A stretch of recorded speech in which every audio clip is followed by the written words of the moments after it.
Is this newest generation of Dodge Grand Caravan the best minivan on the market? Let's find out.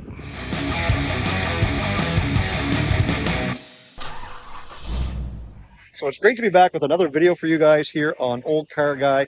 Today we're going to be taking a look at the features of this Dodge Grand Caravan, and we're going to find out whether or not it is the best used minivan on the market.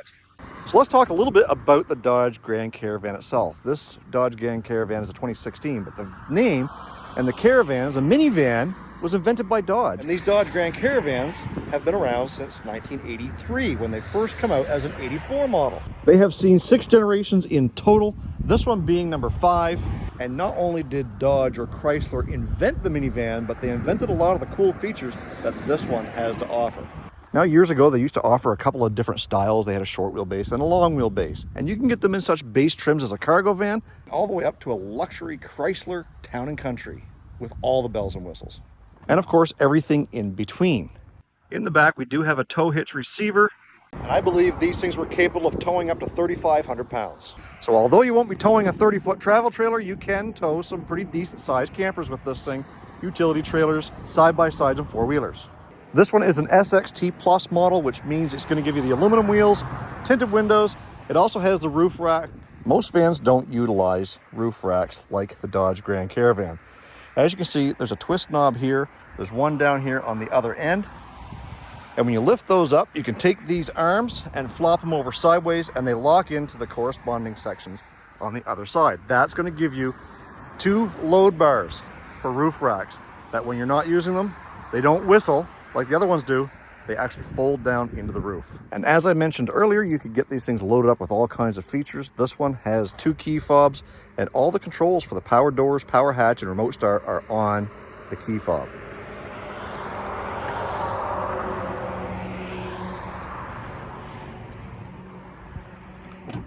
And if you're wondering what the direct competition is with the Dodge Grand Caravan, you're looking at the Honda Odyssey, the Toyota Sienna, and the Kia Sedona. Believe it or not, those are about the only people out there now that are making minivans and not hybrid SUVs.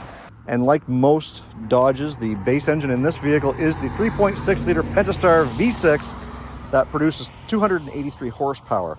And here's a few stats for you. In the last 20 years, these Dodge Grand Caravans have sold almost 3.5 million units over 20 years.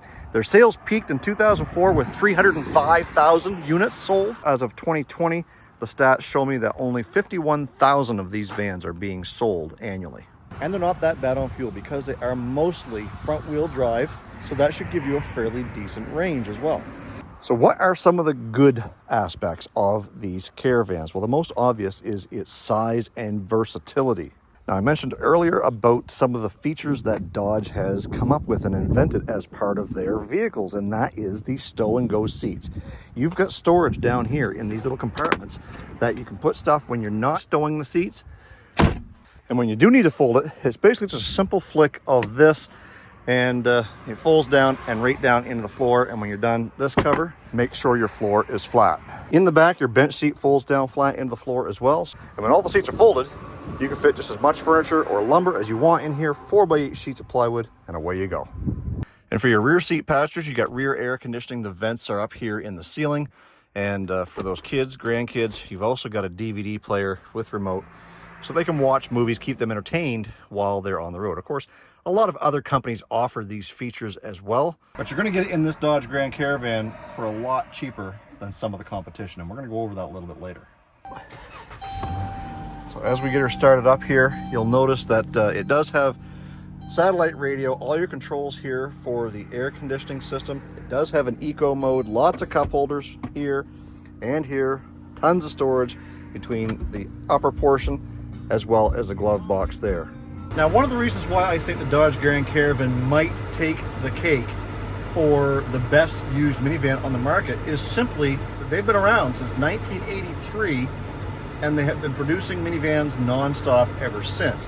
Everybody in the world who makes a minivan has been trying to catch Chrysler in this market. So some of the problems that these caravans do have that you may want to be aware of if you're looking to buy yourself a minivan. Right there, The Uconnect system is, in my opinion, absolute garbage. Chrysler has not perfected this since it came out in the 2010s. Maybe on some of their newer stuff, it might be a little bit better, but man, I tell you what, this first generation Uconnect, or whatever you want to call it, was absolute garbage. If you buy a used one, it may or may not work for you.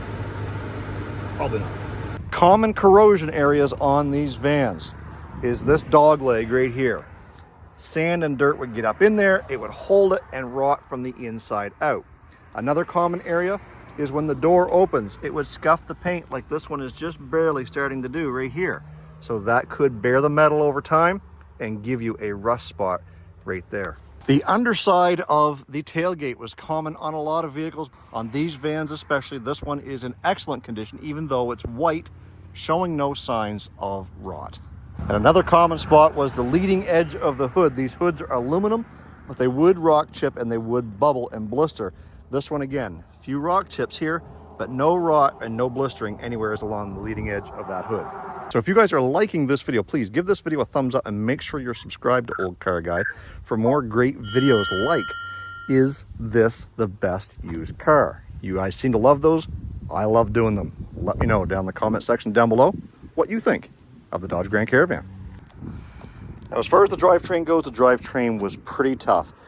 These things were known in the earlier models to have bad transmissions. They were junk, those 4-speeds. This is a new redesigned 6-speed.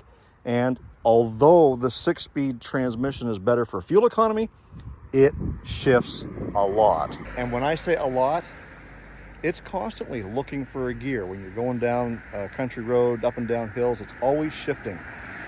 Is there a problem with it? I don't think so. We've had these things with plenty of kilometers on them, but they all seem to work the same. The engine, again, lots of power, 283 horsepower on these things. A couple of common things. One, if you look right down in here, there is the oil filter. And the oil filter housing was known to leak oil into the valley of the V part of the engine. And where would that oil come out? Drip down the back, on top of your transmission, and create an oil leak underneath. So if you are in the market for one of these things, make sure you're looking for oil leaks, not necessarily up here, but on the top side of the transmission. If your transmission is dry, just like this one is, then you've got nothing to worry about, but be prepared because it may happen. Some of these 3.6s were common for the rocker arms wearing out and they would clatter away. It's a simple fix for those who know how to fix them, but be aware, higher mileage, you may get that rocker arm tick on these 3.6s. And one more thing, if you live in the Rust Belt, to keep an eye on are these spring clamps. They can get rusty, so rusty that they will swell and break. And what happens once they swell and break? Well, then your pressurized cooling system starts leaking. We had a customer come in one time and they blew the motor. They cooked it simply because they just weren't aware of what was going on when all the lights lit up on the dash. We found a spring clamp that was broken and the hose had puked out all the coolant. Cost them an engine. So now we're going to talk about pricing. One of these vans in a base model with 100,000 miles on it, which would be about the right miles for a 2016 right now, is going to run you somewhere in the $17,000 range. Now a comparably equipped Honda Odyssey or Toyota Sienna, you're going to be into the $23,000, $24,000 range. So what makes this van probably the best minivan on the market? It could be simply that price point right there. And there you have it, guys. There's my take on the 5th generation Dodge Grand Caravan. If you guys agree or disagree with me, make sure you tell me down in the comment section down below. I know there's going to be a lot of haters, but there's also going to be a lot of guys and gals out there who absolutely love these Dodge Grand Caravans. Tell me your favorite Dodge Grand Caravan story, or if you think there's a better van out there than this one, let me know. And maybe I'll do a video on it. Also, folks, there's a couple of links down in the description box below for some discounts on some product that sponsor me. Hopefully you can go over there and help those who help me. Don't forget, there's a link down below for my merchandise. If you guys want to support Olde Carr Guy, make sure you get your own Olde Carr Guy t-shirt at the link down in the description box below. Guys, stay focused on the windshield, not the rearview mirror. I love you guys. God bless. We'll see you in the next video.